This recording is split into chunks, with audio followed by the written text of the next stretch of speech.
Daily taste the daily. తెలంగాణలో రెండో విడత పంచాయతీ ఎన్నికల పోలింగ్ ప్రారంభమైంది. 193 మండలాల్లోని 3911 గ్రామ పంచాయతీ సర్పంచులు, 517 వార్డు సభ్యుల పదవులకు ఎన్నికలు జరుగుతున్నాయి.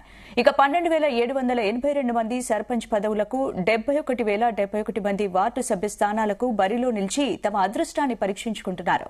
మొత్తం 57,22,465 మంది ఓటర్లు 38,337 పోలింగ్ కేంద్రాల్లో తమ ఓటు హక్కును వినియోగించుకుంటున్నారు. ఇక ఎన్నికల కోసం రాష్ట్ర ఎన్నికల సంఘం పగడ్బందీ ఏర్పాట్లు చేసింది. కాగా ఈ ఎన్నికల్లో డబ్బు, మద్యం ఏరులై పారింది. సుమారు 2 కోట్ల నగదు, 3 కోట్ల మద్యం పట్టుబడింది.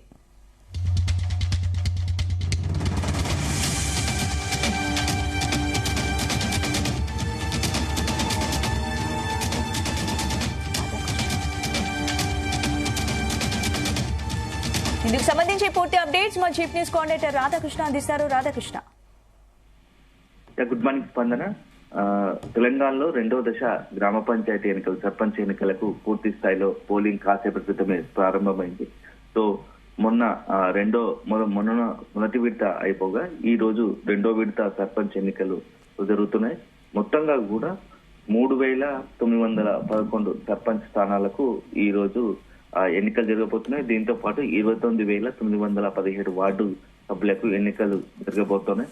దీంట్లో పెద్ద ఎత్తున 12,000కు పైగా, అంటే 12,782 మంది ఆ సర్పంచ్ సంబంధించి అభ్యర్థులుగా రంగంలో దిగున్నారు. అదే సందర్భంలో 71,000కు పైగా కూడా ఈ వార్డు సభ్యులకు తమ అదృష్టాన్ని పరీక్షించుకోబోతున్నారు. సో అల్టిమేట్ గా కాసేపటి క్రితం 7 గంటలకు ఈ పోలింగ్ స్టార్ట్ అయింది. మధ్యాహ్నం 1 గంట వరకు కూడా ఈ పోలింగ్ కొనసాగబోతా ఉంది. సో దీనికోసం ఎన్నికల సంఘం విస్తృతమైన ఏర్పాట్లు చేసింది. ఎక్కడ కూడా ఎలాంటి ఇబ్బంది లేకుండా సజావుగా ఎన్నికలు జరిగేందుకు అన్ని రకాలుగా ఏర్పాట్లు చేసింది. మొదటి విడత చాలా ప్రశాంతంగా ఎన్నికలు ముగుతాయి, సో తెలిసిన సంగతే.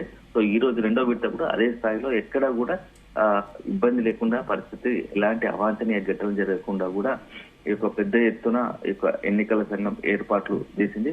సో మొత్తంగా కూడా దాదాపు 21 నెలల తర్వాత ఎన్నికలు జరుగుతుండటంతో ఇప్పుడు ఎన్నికలు జరిగే ప్లేసుల్లో అప్పుడు పంచాయతీలో అంతా కూడా ఒక కోలాహలం, సందడి వాతావరణం నెలకొంది. సో మొదటి విడతలో సుమారుగా 84.5% పోలింగ్ నమోదు కాగా ఈసారి కూడా అదే స్థాయిలో పోలింగ్ నమోదు అవుతుంది, అంతకు మించి అని చెప్పేసి కూడా కొంత చర్చ జరుగుతోంది. ఎందుకంటే ప్రజల్లో కొంత చైతన్యం వచ్చి తమ గ్రామ పంచాయతీల అభివృద్ధి కోసం, ఖచ్చితంగా తమ ఊరు అభివృద్ధి కోసం సరైన అభ్యర్థిని ఎన్నుకోవాలి అని చెప్పేసి వివిధ ప్రాంతాల్లో ఉన్నప్పటికీ, సుదూర ప్రాంతాల్లో ఉన్నప్పటికీ వాళ్ళంతా కూడా స్వగ్రామాలకు చేరుకుని ఓటు హక్కును వినియోగించుకుంటున్నారు. సో మొదటి విడతలో చూస్తే ఇప్పుడు కూడా పెద్ద ఎత్తున ఈ రోజు ఎన్నికల సందర్భంగా, అందులోనూ ఈ రోజు సెలవు దినం కావడంతో మొదటి దశ ఎన్నికల పోలింగ్ శాతంతో పోలిస్తే రెండవ దశ ఆదివారం కావడంతో మరింత ఓటింగ్ పర్సెంటేజ్ పెరిగే అవకాశం ఉంది. సో మొత్తంగా కూడా ఓటు హక్కును వినియోగించుకునేందుకు కూడా ఎన్నికల సంఘం అన్ని ఏర్పాట్లు చేసింది. ఎక్కడా కూడా ఎలాంటి పరిస్థితి, ఇబ్బంది లేకుండా ప్రతి ఒక్కరూ తమ ఓటు హక్కును వినియోగించుకునేందుకు ఆయా పోలింగ్ కేంద్రాల్లో అన్ని ఏర్పాట్లు చేసింది. సో బ్యాలెట్ ద్వారా ఈ యొక్క ఎన్నిక జరగబోతుంది కాబట్టి అత్యంత జాగ్రత్తగా ముందస్తుగానే బ్యాలెట్ సంబంధించి కొంత వాళ్ళకు అవగాహన కల్పించే పరిస్థితి కనబడుతోంది. వృద్ధులు సైతం పెద్ద ఎత్తున ఓటింగ్ పాల్గొంటున్నారు. సో మొత్తంగా ఇప్పుడున్న పరిస్థితుల్లో 197 మండలాల్లో ఈ రోజు 3,911 గ్రామ పంచాయతీలో ఈ ఎన్నికలు జరుగుతున్నాయి. సో దానికి సంబంధించి పోలింగ్ కేంద్రాలు కూడా పెద్ద ఎత్తున మొత్తం కూడా ఎక్కడికక్కడ పోలింగ్ సిబ్బంది కూడా చేరుకున్నారు. సో సజావుగా ఎన్నికలు జరిగేందుకు కూడా మొత్తం ఎన్నికల సంఘం పూర్తి స్థాయి, రాష్ట్ర ఎన్నికల సంఘం పూర్తి స్థాయిలో ఏర్పాట్లు చేసింది. సో ఇదిలా ఉండగా ఇక నిన్న రాత్రి వరకు కూడా పెద్ద ఎత్తున నగదు, మద్యం పంపిణీ ప్రలోభాలకు గురి చేసేందుకు చివరి వరకు కూడా అభ్యర్థులందరూ ప్రయత్నం చేశారు. సో ఖచ్చితంగా తమ గ్రామానికి సర్పంచ్ నేనే కావాలనే ఒక ఉద్దేశంతో వీలైన అన్ని అవకాశాలు వినియోగించుకొని నగదు, డబ్బులు అదేవిధంగా మద్యం ప్రలోభాలకు గురి చేసినట్టుగా తెలుసు. సుమారుగా మొన్నటి ఈ రెండో దశలో 2 కోట్ల నగదు పట్టుబడింది. సో 3 కోట్ల మద్యం పట్టుకున్నారు అధికారులు. సో అంటే దీన్ని బట్టి చూస్తే ఏ స్థాయిలో ఈ ప్రలోభాల పర్వం కొనసాగిందో మనం ఒకసారి అంచనా వేయాల్సి ఉంటుంది. సో మొత్తంగా మాత్రం ఇప్పుడు రెండో దశ సంబంధించి ఎన్నికలు ప్రశాంత వాతావరణం నిర్వహిస్తామని చెప్పేసి కూడా ఇప్పటికి ఎన్నికల సంఘం నిర్వహించింది. కొన్ని చోట్ల ఇప్పుడు రెండో దశలో కూడా ఏదైనా సమస్యాత్మక గ్రామాలు కానీ మేజర్ గ్రామ పంచాయతీలో ఎక్కడైనా రాజకీయంగా కావచ్చు ఇతర సమస్యాత్మక ప్రాంతాలు ఉన్నాయి, అట్లాంటి దగ్గర మాత్రం కొంత పోలీసు బందోబస్తును నిర్వహించారు. ఎక్కడ కూడా ఎలాంటి అవాంఛనీయ ఘటనలు జరగకుండా ముందస్తుగానే పోలీసు సిబ్బందిని కూడా నియమించారు. 3769 కేంద్రాల్లో ఈ పోలింగ్ కొనసాగుతోంది. సో దీని అంతా కూడా ఎన్నికల సంఘం వెబ్ కాస్టింగ్ ద్వారా ఎప్పటికప్పుడు వెబ్ కాస్టింగ్ చేస్తున్నారు. ఎందుకంటే ఏదైనా పొరపాట్లు కానీ ఎక్కడైనా జరిగితే ఆ పోలింగ్ సెంటర్ ఆ కేంద్రాల్లో రీపోలింగ్ పెట్టే కూడా అవకాశం ఉంటుంది. కాబట్టి దానికి అనుగుణంగానే అన్ని ఏర్పాట్లు చేసింది. సో మొత్తంగా కూడా రెండో దశ ఎన్నికలు జరిగే ప్రాంతాల్లో పోలీసులు నిన్న మొన్నటి వరకు పెద్ద ఎత్తున తనిఖీ నిర్వహిస్తే డబ్బు మద్యము అన్ని కూడా కొన్ని చోట్ల మత్తు పదార్థాలు లాంటివి కూడా దొరికాయి. కొందరైతే ఏకంగా అభ్యర్థులు ప్రజల తమకు ఓటర్లను ప్రలోభాలు పెట్టేందుకు బంగారం కూడా పంచేందుకు సిద్ధపడ్డారు. సో ఆ బంగారం కూడా పట్టుకున్న పరిస్థితి కనబడతా ఉంది. సో మొత్తంగా అయితే ఆదివారం ఎన్నికలు జరిగే గ్రామాల్లో శనివారం నిన్న సాయంత్రం వరకు ఓటర్ స్లిప్లను పంపిణీ చేశారు.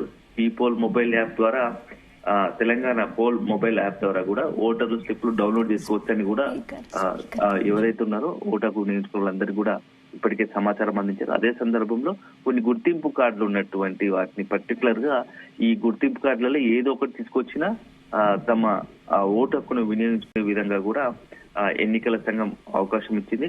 సో ప్రతి ఒక్కరు కూడా ఓటు హక్కును వినియోగించుకొని తమ గ్రామ అభివృద్ధికి పాటుపడే అభ్యర్థిని సర్పంచ్ గా ఎన్నుకోవాలని చెప్పేసి కూడా పెద్ద ఎత్తున భావిస్తున్నారు. ఈ నేపథ్యంలో ఈసారి పోలింగ్ పర్సెంటేజ్ మరింత పెరిగే అవకాశం ఉంది. ఇక మరొకటి ఈ రెండో దశ అయిపోతే మూడో దశ కూడా ఉంది. సో 17వ తేదీ మూడో దశ కూడా అయిపోతుంది. కాబట్టి మొత్తంగా కూడా 3 దశల్లో సుమారుగా 12,700 మంది గ్రామ పంచాయతీలో కొత్తగా పాలక వర్గాలంతా కూడా ఏర్పడబోతున్నాయి. సో వీళ్ళందరూ కూడా మూకుమ్మడి ఒకటేసారి ఈ నెల 20వ తేదీనే బాధ్యతలు ప్లాన్ చేస్తా ఉంది ప్రభుత్వం. ఎందుకంటే వీళ్ళంత త్వరగా వీళ్ళు కొత్త పాలక వర్గాలు ఏర్పడితే కేంద్రం నుంచి రావాల్సిన సుమారుగా మనకు ఇప్పటి వరకు ఈ పాలక వర్గాలు ఇకపోవడంతో 4,000 పైగా కూడా 4,000 కోట్లకు పైగా కూడా నిధులు కేంద్రం నుంచి రావాల్సిన పంచాయతీలకు రావాల్సిన నిధులన్నీ పెండింగ్ లో ఉన్నాయి. సో వన్స్ ఒకసారి పాలక వర్గం ఏర్పడితే ఈ నిధులను మనం వెంటనే రాష్ట్రానికి కేటాయించుకునేలా కేంద్రం విడుదల చేసేలా నిధులను కొంత కేంద్రంపై ఒత్తిడి తీసుకొచ్చే అవకాశం ఉంటుంది. కాబట్టి ఇప్పటికే ఆలస్యమైంది. మొత్తం గ్రామ పంచాయతీలో అభివృద్ధి కుంటుపడింది. ఎందుకంటే దాదాపుగా 2 సంవత్సరాలు కావాల్సి వస్తుంది. 21 నెలలు అయిపోయింది. సో ఎక్కడికక్కడ పారిశుద్ధ్య లోపం కానీ లేకుంటే గ్రామ పంచాయతీ అభివృద్ధి కానీ ఇతరత్ర ఆయా గ్రామ పంచాయతీలో అనేక సమస్యలు పేరుకుపోయాయి. సో అన్నిటికీ అల్టిమేట్ గా వీటికి కావాల్సింది ఏ పని చేయాలన్నా డబ్బులతో కూడుకున్నది. కాబట్టి సో ఆ నిధులు కేంద్రం నుంచి రావాల్సింది అయిపోయాయి. సో ఇప్పుడు వన్స్ కొత్తగా పాలక వర్గాలు ఏర్పడుతుండటంతో ఆ నిధులను రాబట్టుకునే అవకాశం ఉంటుంది. సో దీనికి తోడు నెక్స్ట్ మళ్ళీ ఫైనాన్షియల్ ఇయర్ కూడా రాబోతుంది. కాబట్టి ఆ లోపే కొంత ఉన్నటువంటి ప్రణాళికలు ఆయా గ్రామ పంచాయతీలో ఎలాంటి సమస్యలు ఉన్నాయి, ఏ గ్రామ పంచాయతీకి ఎన్ని నిధులు అవసరం ఉన్నాయో కూడా కొంత మొత్తం ప్రణాళికలు రచించే అవకాశం ఉంటుంది. సో దీని నేపథ్యంలో వెంటనే ఏమాత్రం ఆలస్యం చేయకుండానే ఈ యొక్క కొత్త పాలక వర్గాలు కొత్త సర్పంచులు బాధ్యతలు తీసుకునేలా కూడా ప్రభుత్వం కొంత ప్లాన్ చేస్తుంది. సో అల్టిమేట్ గా ఈ రోజు రెండో దశ సర్పంచ్ ఎన్నికలకు మొత్తం కూడా రంగం సిద్ధమైపోయింది. ఇప్పటికే కాసేపటి క్రితమే కొద్ది క్షణాల క్రితమే పోలింగ్ కూడా నమోదైంది. పెద్ద ఎత్తున ఎక్కడ చూసిన పల్లెల్లో తమ ఓటు హక్కును వినియోగించుకోవడానికి ప్రజలు పెద్ద ఎత్తున ఉదయం నుంచే లైన్ లో నిలబడ్డారు. సో ఆయా గ్రామాల్లో మొత్తంగా కూడా ఓటు హక్కును వినియోగించుకుంటున్నారు. ఇప్పటి 7 గంటల నుంచి 1 గంట వరకు కూడా ఈ పోలింగ్ ప్రక్రియ కొనసాగుతోంది. మధ్యలో 1 గంట సేపు భోజన విరామం ఇస్తారు. ఆ తర్వాత 2 గంటలకు పూర్తి స్థాయిలో కౌంటింగ్ కు రంగం సిద్ధమవుతుంది. సో ఒక్కొక్క ఫలితం కూడా అంటే ఫస్ట్ మైనర్ గ్రామ పంచాయతీలు తక్కువ ఓట్లు ఉన్నవి త్వరగా ఫలితాలు వస్తాయి. సో కొన్ని మేజర్ గ్రామ పంచాయతీలు ఉన్నాయి. సో మనం మొదటి విడతలో చూసాము 3 గంటల నుంచి స్టార్ట్ అయినటువంటి ఫలితాల వెల్లడి సుమారు 11:30 అర్ధరాత్రి వరకు కూడా కొనసాగింది. సో ఇప్పుడు చూస్తే ఇదే ప్రకారం ఈ రోజు కూడా అదే పరిస్థితి ఉంటుంది. అంటే 7, 8, 9 గంటల వరకు ఒక 50% 50% పలుగా గ్రామ పంచాయతీలు ఇవాళ జరిగేటువంటి గ్రామ పంచాయతీలో 3,911 గ్రామ పంచాయతీలో సుమారుగా 1,500 నుంచి 1,800 వరకు కూడా ఫలితాలు ఈ రోజు సాయంత్రం 7-8 గంటల వరకు రావచ్చు. మిగతా అన్ని కూడా అర్ధరాత్రి 9-10 తర్వాత ఒక్కొక్కటి ఫలితాలు కూడా వచ్చే అవకాశం ఉంది. సో ఎందుకంటే అన్ని రాజకీయ పార్టీలు చాలా అత్యంత ప్రతిష్టాత్మకంగా తీసుకున్నాయి. సో మొదటి విడతలో అధికార పార్టీ కాస్త కాంగ్రెస్ కు ఇప్పుడు మరి ఎట్లాంటి పరిస్థితి ఉంది, ప్రజలు ఎలాంటి తీర్పు ఇస్తారు? ఎందుకంటే ఇది ఈ గుర్తులపైన ఎన్నికల పార్టీ గుర్తులపైన జరిగే ఎన్నికలు కావు, కానీ ఆ పార్టీ సంబంధించిన మద్దతుదారులు రంగంలో ఉండడంతో ఎన్నికలు కూడా చాలా ఆసక్తికరంగా మారాయి. కొన్ని సందర్భాల్లో కొన్ని గ్రామ పంచాయతీ చాలా ఈ మధ్య మొదటి విడత కావచ్చు, ఇప్పుడు తర్వాత మూడో విడతలు కానీ సాధారణ ఎన్నికలు తలపించేలా దాదాపుగా అందరు నియోజకవర్గపు ఎమ్మెల్యేలు అందరూ కూడా ప్రచారంలో కూడా పాల్గొన్న పరిస్థితి కనబడుతుంటే చాలా అత్యంత రాజకీయ పార్టీలు ప్రతిష్టాత్మకంగా తీసుకున్నాయి. సో అల్టిమేట్ గా ఈ రోజు రెండో విడత పోలింగ్ ప్రక్రియ పోలింగ్ స్టార్ట్ అయింది. ప్రజలు ఏ సర్పంచ్ ఎవరికి ఆ గ్రామ పంచాయతీలో ఏ అభ్యర్థికి పట్టం కడతారో అనేది మాత్రం మనం 3 గంటల తర్వాత ఒక్కొక్క ఫలితం రాబోతుంది. Right, thanks for the update Radhakrishna.